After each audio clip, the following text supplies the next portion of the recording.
Bonjour. Troisième capsule sur le vocabulaire. Dans cette capsule, je vous présente différentes façons de développer le vocabulaire dans votre classe. Cette capsule présente des pistes d'intervention et surtout des outils à privilégier en classe pour développer le vocabulaire de vos élèves. Pour faire suite à la capsule B, nous allons nous concentrer ici sur différentes entrées pour aborder les notions lexicales. Veuillez noter que nos principales interventions au primaire sont au niveau de la sémantique et de la morphologie. L'organisateur graphique peut s'utiliser de différentes façons. Il permet de développer le sens d'un mot, la sémantique. Ce travail peut viser l'élaboration de l'univers d'un mot, comme le présente l'exemple de la diapositive. On parle des sports. On détermine qu'il y a des installations qui permettent la pratique du sport, qu'il y a différents types de sports, qu'il y a de l'équipement qui est associé à chacun des sports. Le logiciel Notebook avec le TNI vous permet maintenant de faire des organisateurs graphiques. Voir l'illustration dans le haut pour retrouver la fonction. Exemple de constellation de mots. Cette constellation permet d'explorer le champ lexical d'un mot.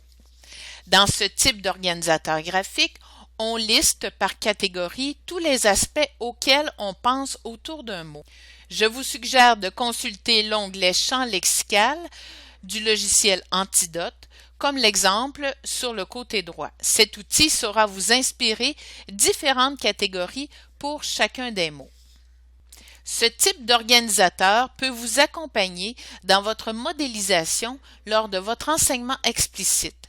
Toutes les composantes de la modélisation y sont présentes. Le quoi, c'est-à-dire la définition du mot, une image si le mot le favorise, des exemples, des synonymes, des contre-exemples, des antonymes.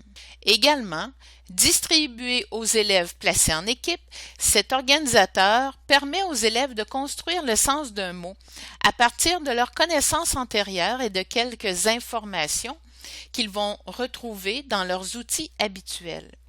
La forme plus régulière de cet organisateur peut répondre aux besoins d'élèves qui sont plus à l'aise dans un modèle stable, contrairement aux organisateurs qui se déploient dans tous les sens.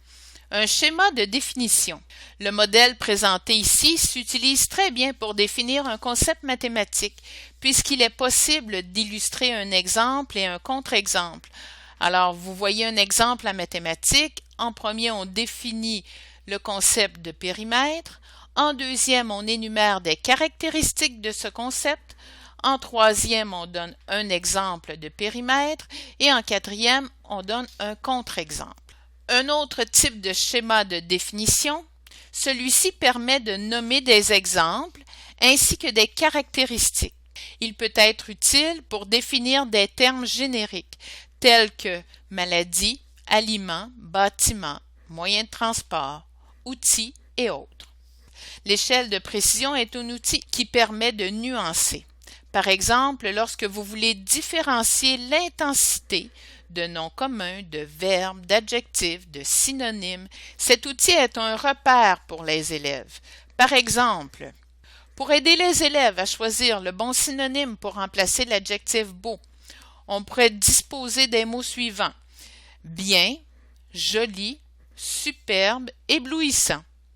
Si on reprend un exemple de mots utilisés fréquemment par les enfants, avec le verbe aimer, on pourrait partir des opposés: détester, ignorer, apprécier, aimer, adorer, vénérer.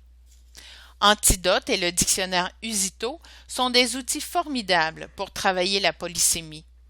En un coup d'œil, vous pouvez avoir une idée des différents sens d'un mot. Sur la diapositive, vous voyez un exemple avec le verbe prendre. Pour en savoir plus, je vous invite à écouter la capsule Antidote et la capsule Dictionnaire Usito. Jouez avec un mot. Au-delà des mots isolés, vous retrouverez sur la page Définition d'un mot dans Antidote les locutions. Une locution est un groupe figé de mots formant une unité lexicale dotée d'un sens précis. Certaines locutions sont figurées et d'autres représentent des terminologies plus spécialisées. Les mots n'existent pas dans le vide, ils prennent tout leur sens dans leur association aux autres mots. Antidote a répertorié 900 000 combinaisons de mots qui illustrent des mariages lexicaux qui donnent sa couleur particulière au français. Vous retrouverez ces combinaisons dans l'onglet Co-occurrence. Du général au spécifique. Dans les exemples présentés sur la diapositive, on part du général vers le spécifique en ce qui concerne les solides en mathématiques et les êtres vivants. Le dictionnaire visuel a été très utile pour élaborer l'organisateur graphique des êtres vivants. L'hyponymie, l'hyperonymie. Catégoriser des mots, c'est aussi juger dans quel ensemble ils appartiennent. Lorsqu'on cherche à spécifier, à détailler une catégorie de synonymes, de mots proches de sens, on dit qu'on cherche des hyponymes. Lorsqu'on identifie plutôt la catégorie d'un ensemble de mots associés par le sens, on cherche plutôt des hyperonymes. Voici une capture d'écran prise sur une page Antidote. J'ai écrit dans la barre de recherche le mot maison. Ensuite, j'ai cliqué sur l'onglet des synonymes. C'est à cet endroit qu'on peut voir une variété de mots qui vont dans le même sens que maison, mais qui peuvent être classés selon leur niveau de précision. Une fois que vous êtes sur l'onglet des synonymes, vous cliquez dans le bas de votre page sur hyponyme et ou hyperonyme. Hyponyme, on pense à mots plus spécifiques, hyperonyme, sens plus général. Le symbole qui représente chacun de ces termes est la double flèche vers le bas pour une spécification et vers le haut pour une généralisation.